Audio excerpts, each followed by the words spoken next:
ಎಲ್ಲ ನನ್ನ ಸ್ನೇಹಿತರಿಗೆ ನಮಸ್ಕಾರ. ಸ್ನೇಹಿತರೆ, ನಾನು ನಿಮ್ಮ ಬಸವರಾಜ್. ಇದು technical baby YouTube channel.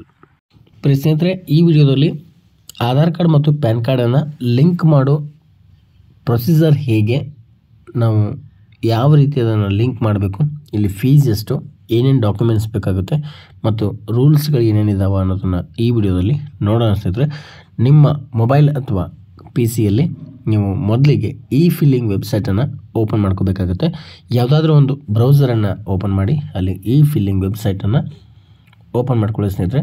So ಈಗ ಸ್ಕ್ರೀನ್ ಮೇಲೆ ಕಾಣ್ತಾ ಇರೋ ಹಾಗೆ ನಿಮಗೆ first option home filing website, income tax ಡಿಪಾರ್ಟ್ಮೆಂಟ್ದ ಒಂದು ವೆಬ್ಸೈಟನ್ನು ನೀವು ಓಪನ್ ಮಾಡ್ಕೋಬೇಕಾಗತ್ತೆ.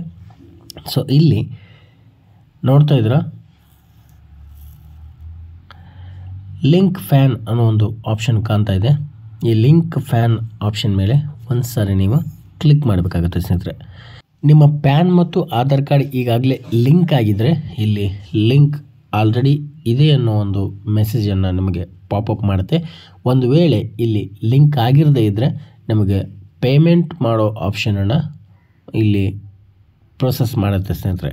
ಸೊ ಈಗ ನಾವು ಒಂದು ಪ್ಯಾನ್ ಕಾರ್ಡ್ಗೆ ಆಧಾರ್ ಕಾರ್ಡ್ ಲಿಂಕನ್ನು ಯಾವ ರೀತಿ ಮಾಡಬಹುದು ಅನ್ನೋದನ್ನು ಈ ವಿಡಿಯೋದಲ್ಲಿ ನೋಡೋಣ. ಹಾಗಿದ್ರೆ ಬನ್ನಿ ಸ್ನೇಹಿತರೆ, ಇಲ್ಲಿ ಪ್ಯಾನ್ ಕಾರ್ಡ್ ಮತ್ತು ಆಧಾರ್ ಕಾರ್ಡ್ ಒಂದು ಮೊಬೈಲ್ ಬೇಕಾಗುತ್ತೆ. ಇಲ್ಲಿ ಪ್ಯಾನ್ ಕಾರ್ಡ್ ನಂಬರನ್ನು ಹಾಗೆ ಆಧಾರ್ ಕಾರ್ಡ್ ನಂಬರನ್ನು ಎಂಟರ್ ಮಾಡಬೇಕಾಗುತ್ತೆ. ನೋಡ್ತಾ ಇದ್ರೆ ಇಲ್ಲಿ ಪ್ಯಾನ್ ಕಾರ್ಡ್ ಮತ್ತು ಆಧಾರ್ ಕಾರ್ಡ್ ನಂಬರನ್ನು ಎಂಟರ್ ಮಾಡಿದ ತಕ್ಷಣ ನಾವು ಲಿಂಕಿಂಗ್ ಸ್ಟೇಟಸನ್ನು ಚೆಕ್ ಮಾಡಿದ ಮೇಲೆ ಇಲ್ಲಿ ಪೇಮೆಂಟ್ ಆಪ್ಷನ್ಗೆ ಇಲ್ಲಿ ಪ್ರೊಸೆಸ್ ಆಗ್ತಾಯಿದೆ. ಸೊ ಇದು ಆಧಾರ್ ಕಾರ್ಡ್ ಮತ್ತು ಪ್ಯಾನ್ ಕಾರ್ಡ್ಗೆ ಲಿಂಕ್ ಆಗಿಲ್ಲ ಸ್ನೇಹಿತರೆ. ಸೊ ಈಗ ನಾವು ಈ ಆಧಾರ್ ಕಾರ್ಡ್ ಮತ್ತು ಪ್ಯಾನ್ ಕಾರ್ಡನ್ನು ಲಿಂಕ್ ಮಾಡೋ ಪ್ರೊಸೆಸ್ಸನ್ನು ನೋಡೋಣ. ಸೆಕೆಂಡ್ ಪ್ರೊಸೆಸ್ನಲ್ಲಿ ಪ್ಯಾನ್ ಕಾರ್ಡ್ ನಂಬರನ್ನು 2 ಸಾರಿ ನೀವು ಎಂಟರ್ ಮಾಡಬೇಕಾಗುತ್ತೆ. ಒಂದು ಸಾರಿ ಎಂಟರ್ ಮಾಡಿ ಅದನ್ನು ಕನ್ಫರ್ಮೇಷನ್ ಮಾಡಿದ ತಕ್ಷಣ ಇಲ್ಲಿ ನೀವು ಮುಂದಿನ ಪ್ರೊಸೆಸ್ಗೆ ಮೂವ್ ಆಗ್ತೀರ ಸ್ನೇಹಿತರೆ.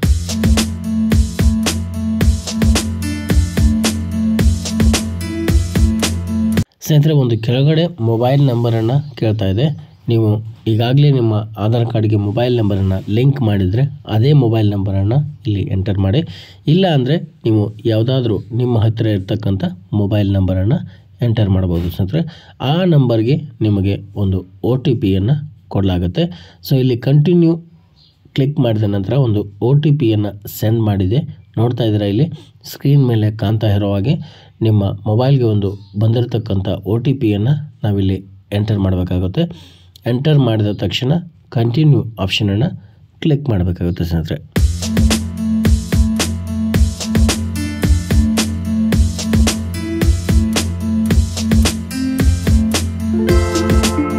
ಸ್ನೇಹಿತರೆ, ನೋಡ್ತಾ ಇದ್ರೆ ಇಲ್ಲಿ OTPಯನ್ನು ಎಂಟರ್ ಮಾಡಿದ ನಂತರ ನಿಮ್ಮ ಪ್ಯಾನ್ ಕಾರ್ಡ್ ನಂಬರ್ ಮತ್ತು ನೇಮನ್ನು ಇಲ್ಲಿ ಕನ್ಫರ್ಮೇಷನ್ ಮಾಡುತ್ತೆ.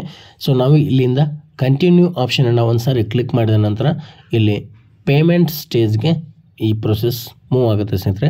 ನೋಡ್ತಾ ಇದ್ರೆ ಸ್ಕ್ರೀನಲ್ಲಿ ಲೋಡ್ ಆಗ್ತಾ ಇದೆ. ನಾವು ಮೊದಲ ಆಪ್ಷನ್ ಅಂದರೆ ಇನ್ಕಮ್ ಟ್ಯಾಕ್ಸ್ ಡಿಪಾರ್ಟ್ಮೆಂಟ್ ಫಸ್ಟ್ ಆಪ್ಷನನ್ನು ಕ್ಲಿಕ್ ಮಾಡ್ತೀವಿ.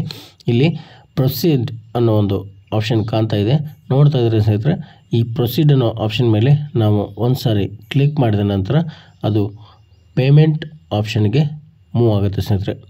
ನೋಡ್ತಾ ಇದ್ರೆ ಇಲ್ಲಿ ಈ ಪ್ರೊಸೀಡ್ ಅನ್ನೋ ಆಪ್ಷನ್ ಮೇಲೆ ಒಂದು ಸಾರಿ ಕ್ಲಿಕ್ ಮಾಡ್ತೀವಿ ಸ್ನೇಹಿತರೆ. ಇಲ್ಲಿ ಅಸೆಸ್ಮೆಂಟ್ ಇಯರನ್ನು 2024 ಮತ್ತು 25 ಆಪ್ಷನನ್ನು ಕ್ಲಿಕ್ ಮಾಡ್ತೀವಿ. ಹಾಗೆ type of payment or minor head ಅಂದು ಒಂದು ಆಪ್ಷನನ್ನು ಕಾಣ್ತಾ ಇದೆ. ಇಲ್ಲಿ ನೀವು ಪೇಮೆಂಟ್ ಆಪ್ಷನನ್ನು ಅದರ್ ಆಪ್ಷನನ್ನು ನೀವು ಇಲ್ಲಿ ಚೂಸ್ ಮಾಡಬೇಕಾಗುತ್ತೆ ಸ್ನೇಹಿತರೆ. ನೋಡ್ತಾ ಇದ್ರೆ ಇಲ್ಲಿ ಅದರ್ ರೆಸಿಪ್ಟ್ಸ್ ಅಂತ ಒಂದು ಆಪ್ಷನ್ ಕಾಣ್ತಾ ಇದೆ. ಈ ಆಪ್ಷನ್ ಮೇಲೆ ಒಂದು ಸಾರಿ ಕ್ಲಿಕ್ ಮಾಡ್ಕೊಳ್ಳಿ. ಕ್ಲಿಕ್ ಮಾಡಿದ ನಂತರ ಕಂಟಿನ್ಯೂ ಆಪ್ಷನನ್ನು ಒಂದು ಸಾರಿ ಕ್ಲಿಕ್ ಮಾಡಿ ಸ್ನೇಹಿತರೆ.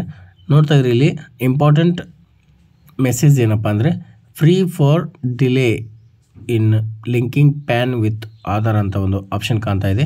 ಇಲ್ಲಿ ಸಬ್ ಟೈಪ್ ಆಫ್ ಪೇಮೆಂಟನ್ನು ಒಂದು ಚೆಕ್ ಮಾಡಿಕೊಳ್ಳಿ. ಚೆಕ್ ಮಾಡಿದ ನಂತರ ಮುಂದಿನ ಸ್ಟೇಜ್ಗಾಗಿ ನೀವು ಇಲ್ಲಿ ಕಂಟಿನ್ಯೂ ಆಪ್ಷನ್ ಮೇಲೆ ಕ್ಲಿಕ್ ಮಾಡಬೇಕಾಗುತ್ತೆ. ಕಂಟಿನ್ಯೂನ ಕ್ಲಿಕ್ ಮಾಡಿದ ನಂತರ ಇಲ್ಲಿ ಪೇಮೆಂಟ್ ಆಪ್ಷನ್ಗೆ ಮೂವ್ ಆಗುತ್ತೆ ಸ್ನೇಹಿತರೆ. ನೋಡ್ತಾ ಇದ್ರೆ ಇಲ್ಲಿ ಪೇಮೆಂಟ್ ಡೀಟೇಲ್ಸನ್ನು ಎಲ್ಲವನ್ನು ಶೋ ಮಾಡಲಾಗ್ತಾ ಇದೆ. ಟ್ಯಾಕ್ಸ್, ಆಮೇಲೆ ಸರ್ಚೇಜಸ್, ಕ್ರೆಸ್, ಪೆನಾಲ್ಟಿ, ಅದರ್ಸ್ ಅನ್ನೋ ಒಂದು ಆಪ್ಷನನ್ನು ತೋರಿಸ್ತಾ ಇದೆ. ಇಲ್ಲಿ ಟೋಟಲ್ ಎಲ್ಲ ABCDEF ಆಪ್ಷನ್ಗಳನ್ನು ಕಲೆಕ್ಟ್ ಮಾಡಿ 1000 ರೂಪಾಯಿಯನ್ನು ನಿಮಗಿಲ್ಲಿ ಚಾರ್ಜ್ ಮಾಡಲಾಗ್ತಾಯಿದೆ.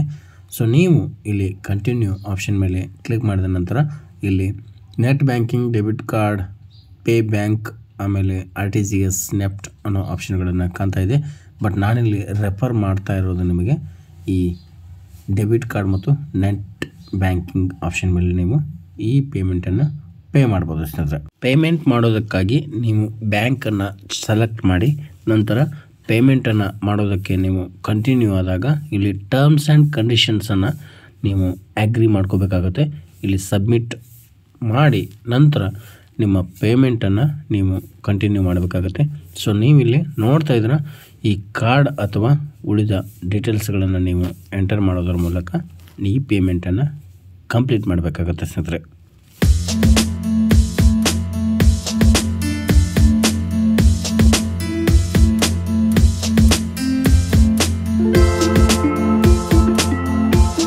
ಸೊ ಇದರ ಪೇಮೆಂಟನ್ನು ಕಂಪ್ಲೀಟ್ ಮಾಡಿದ ನಂತರ ಇಲ್ಲಿ ನಿಮಗೆ ಒಂದು ಸಮರಿ ಶೋ ಆಗುತ್ತೆ.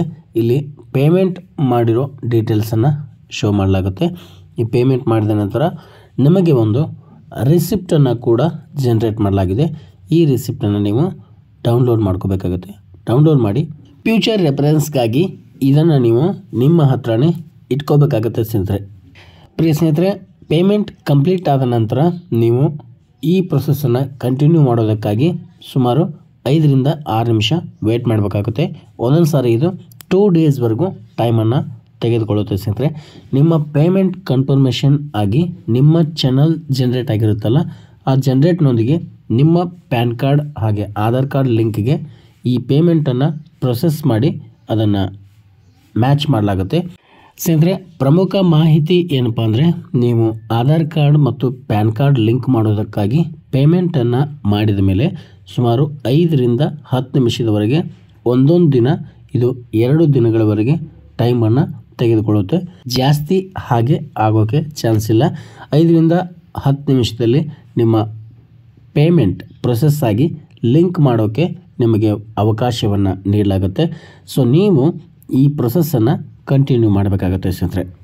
ಇಲ್ಲಿ ಒಂದು ನೆನಪಿಡಬೇಕಾದಂತಹ ಪ್ರಮುಖ ಮಾಹಿತಿ ಏನಪ್ಪ ಅಂದರೆ, ನಿಮ್ಮ ಆಧಾರ್ ಕಾರ್ಡ್ ಮತ್ತು ಪ್ಯಾನ್ ಕಾರ್ಡ್ನಲ್ಲಿ ಇರ್ತಕ್ಕಂಥ ಎಲ್ಲ ಇನ್ಫಾರ್ಮೇಷನ್ಗಳು ಸೇಮ್ ಆಗಿರಬೇಕು, ಮ್ಯಾಚ್ ಬರ್ತಾ ಇರಬೇಕು ಸ್ನೇಹಿತರೆ. ಒಂದು ವೇಳೆ ಮಿಸ್ ಮ್ಯಾಚ್ ಏನಾದರೂ ಕಂಡು ಬಂದರೆ ನಿಮ್ಮ ಪೇಮೆಂಟ್ ಹೋಲ್ಡಿಂಗ್ ಆಗುತ್ತೆ. ಪೇಮೆಂಟ್ ಮಾತ್ರ ಕಂಪ್ಲೀಟ್ ಆಗಿರುತ್ತೆ, ಬಟ್ ನಿಮ್ಮ ಪ್ಯಾನ್ ಕಾರ್ಡ್ ಮತ್ತು ಆಧಾರ್ ಕಾರ್ಡ್ ಲಿಂಕ್ ಕಂಪ್ಲೀಟ್ ಆಗಲ್ಲ ಸ್ನೇಹಿತರೆ. ನೀವು ಯಾವಾಗ ಅದನ್ನು ಮ್ಯಾಚಿಂಗ್ ಮಾಡ್ಕೋತೀರೋ ಆವಾಗ ಮಾತ್ರ ನೀವು ಲಿಂಕ್ ಮಾಡೋಕ್ಕೆ ಅವಕಾಶ ಇದೆ ಅಂತ ಹೇಳ್ಬೋದು ಸ್ನೇಹಿತರೆ. ಸೊ ನಾವೀಗ ಪೇಮೆಂಟ್ ಮಾಡಿ ಬಹಳ ಹೊತ್ತಾಯಿತು. ಈಗ ಪ್ಯಾನ್ ಕಾರ್ಡ್ ಮತ್ತು ಆಧಾರ್ ಕಾರ್ಡ್ ನಂಬರನ್ನು ಎಂಟರ್ ಮಾಡಿದ್ದೀವಿ. ಎಂಟರ್ ಮಾಡಿ ವ್ಯಾಲಿಡೇಟ್ ಆಪ್ಷನ್ ಮೇಲೆ ಕ್ಲಿಕ್ ಮಾಡಿದ ನಂತರ ಪೇಮೆಂಟ್ ಮಾಡಿರೋ ಡೀಟೇಲ್ಸನ್ನು ಇಲ್ಲಿ ಶೋ ಮಾಡಲಾಗಿದೆ. Channel serial number, BSR number ಮತ್ತು ಅಮೌಂಟ್ ಎಷ್ಟು ಪೇ ಮಾಡಿದ್ದೀವಿ, ಯಾವ ಡೇಟಿಗೆ ನಾವು ಪೇ ಮಾಡಿದ್ದೀವಿ ಅನ್ನೋ ಒಂದು ಡೀಟೇಲ್ಸನ್ನು ಇಲ್ಲಿ ಶೋ ಮಾಡಲಾಗ್ತಾ ಇದೆ. ಇಲ್ಲಿಂದ ನಾವು ಕಂಟಿನ್ಯೂ ಆಪ್ಷನ್ ಮೇಲೆ ಕ್ಲಿಕ್ ಮಾಡಿದ ನಂತರ ಇದು ನಿಮ್ಮ ಆಧಾರ್ ಕಾರ್ಡ್ನಲ್ಲಿ ಇರ್ತಕ್ಕಂಥ ನೇಮನ್ನು ಫಿಲ್ ಮಾಡೋಕ್ಕೆ ಕೇಳುತ್ತೆ ಸ್ನೇಹಿತರೆ. ಅದಾದ ನಂತರ ನಿಮ್ಮ ಮೊಬೈಲ್ ನಂಬರನ್ನು ಎಂಟರ್ ಮಾಡಬೇಕಾಗುತ್ತೆ. ನಂತರ ಸ್ನೇಹಿತರೆ, ಕೆಳಗಡೆ I agree to validate my Aadhaar details ಅಂತ ಒಂದು ಆಪ್ಷನ್ ಕಾಣ್ತಾ ಇದೆ. ಇಲ್ಲಿ ಕ್ಲಿಕ್ ಮಾಡಿ. ಒಂದು ವೇಳೆ ನಿಮ್ಮ ಆಧಾರ್ ಕಾರ್ಡ್ನಲ್ಲಿ ಡೇಟ್ ಆಫ್ ಇಯರ್ ಮಾತ್ರ ಮೆನ್ಷನ್ ಆಗಿದ್ದರೆ ಮೊದಲನೇ ಆಪ್ಷನನ್ನು ಕೂಡ ಇಲ್ಲಿ ನೀವು ಕ್ಲಿಕ್ ಮಾಡಬೇಕಾಗುತ್ತೆ ಸ್ನೇಹಿತರೆ. ಅವೆರಡು ಚೆಕ್ ಮಾಡಿಕೊಂಡು ಲಿಂಕ್ ಮೈ ಆಧಾರ್ ಅನ್ನೋ ಆಪ್ಷನ್ ಮೇಲೆ ಕ್ಲಿಕ್ ಮಾಡಿ. ನಿಮ್ಮ ಮೊಬೈಲ್ಗೆ ಒಂದು OTPಯನ್ನು ಸೆಂಡ್ ಮಾಡಲಾಗಿರುತ್ತೆ. ಆ OTPಯನ್ನು ಎಂಟರ್ ಮಾಡಿ ನೀವು ಇಲ್ಲಿ ವ್ಯಾಲಿಡೇಟ್ ಆಪ್ಷನ್ ಮೇಲೆ ಕ್ಲಿಕ್ ಮಾಡಬೇಕಾಗುತ್ತೆ ಸ್ನೇಹಿತರೆ. ನೋಡ್ತಾ ಇದ್ರೆ ಇಲ್ಲಿ ಲಿಂಕ್ ರಿಕ್ವೆಸ್ಟ್ ಸೆಂಡ್ ಆಗಿದೆ. 48 ಅವರ್ಸ್ ನಿಮಗೆ ಟೈಮನ್ನು ನೀಡಲಾಗಿದೆ. ಈ 48 ಅವರ್ಸ್ನಲ್ಲಿ ನೀವು ಮಾಡಿರ್ತಕ್ಕಂಥ ರಿಕ್ವೆಸ್ಟನ್ನು ಪ್ರೊಸೆಸ್ ಮಾಡಿ ನಿಮ್ಮ ಆಧಾರ್ ಕಾರ್ಡ್ ಮತ್ತು ಪ್ಯಾನ್ ಕಾರ್ಡನ್ನು ಲಿಂಕ್ ಮಾಡಲಾಗುತ್ತೆ ಅನ್ನೋ ಒಂದು ಪಾಪಪ್ಪನ್ನು ಈ ವೆಬ್ಸೈಟ್ನಲ್ಲಿ ನಿಮಗೆ ನೀಡಲಾಗಿದೆ ಸ್ನೇಹಿತರೆ. ಸೊ ಇದಾಗಿತ್ತು ಪ್ಯಾನ್ ಕಾರ್ಡ್ ಮತ್ತು ಆಧಾರ್ ಕಾರ್ಡ್ ಲಿಂಕ್ ಮಾಡೋ ಪ್ರೊಸೆಸ್. ನಾನು ನೀಡಿರೋ ಈ ಮಾಹಿತಿ ನಿಮಗೆ ಇಷ್ಟ ಆಗಿದೆ ಮತ್ತು ಯೂಸ್ ಆಗಿದೆ ಅಂತ ತಿಳ್ಕೊತೀನಿ ಸ್ನೇಹಿತರೆ. ಪ್ಯಾನ್ ಕಾರ್ಡ್ ಮತ್ತು ಆಧಾರ್ ಕಾರ್ಡ್ ಲಿಂಕ್ ಮಾಡೋ ಈ ಕೆಲಸವನ್ನು ಮೊದಲು ನೀವು ಮಾಡಲೇಬೇಕು. ಇಲ್ಲ ಅಂದರೆ ಮುಂದಿನ ಪರಿಸ್ಥಿತಿ ಗಂಭೀರವಾಗಿರುತ್ತೆ. ನಿಮ್ಮ ಆಧಾರ್ ಕಾರ್ಡ್ ಇನ್ಯಾಕ್ಟಿವ್ ಆಗುತ್ತೆ, ಪ್ಯಾನ್ ಕಾರ್ಡ್ ಇನ್ಯಾಕ್ಟಿವ್ ಆಗುತ್ತೆ. ನಿಮ್ಮ ಬ್ಯಾಂಕ್ ವ್ಯವಹಾರಗಳು ಇಲ್ಲಿಂದ ಕಡಿತವಾಗುತ್ತೆ, ನಿಷ್ಕ್ರಿಯಗೊಳ್ಳೋ ಚಾನ್ಸ್ ಇರುತ್ತೆ ಸ್ನೇಹಿತರೆ. ಹಾಗಾಗಿ ನಿಮ್ಮ ಆಧಾರ್ ಕಾರ್ಡ್ ಮತ್ತು ಪ್ಯಾನ್ ಕಾರ್ಡ್ಗೆ ಲಿಂಕ್ ಇರಲಿಲ್ಲ ಅಂದರೆ ಮೊದಲಿಗೆ ಲಿಂಕನ್ನು ಮಾಡಿಸ್ಕೊಳ್ಳಿ. ಮುಂದಿನ ವಿಡಿಯೋದಲ್ಲಿ ಮತ್ತೊಂದು ಹೊಸ ಮಾಹಿತಿಯೊಂದಿಗೆ ನಿಮಗೆ ಸಿಗ್ತೀನಿ ಸ್ನೇಹಿತರೆ. ಅಲ್ಲಿಯವರೆಗೆ ನಾನು ಕೊಟ್ಟಿರೋ ಈ ಮಾಹಿತಿಯನ್ನು ಶೇರ್ ಮಾಡ್ತಾ ಇರಿ, ಮತ್ತೊಬ್ಬರಿಗೆ ಹಂಚಿಕೊಳ್ಳಿ, ಅವರಿಗೂ ಕೂಡ ಈ ಮಾಹಿತಿ ತಿಳಿಲಿ ಅಂತ ಹೇಳ್ತಾ ಈ ವಿಡಿಯೋನ ಮುಗಿಸ್ತಾ ಇದ್ದೀನಿ. ನಮಸ್ಕಾರ, ಬಾಯ್ ಸ್ನೇಹಿತರೆ.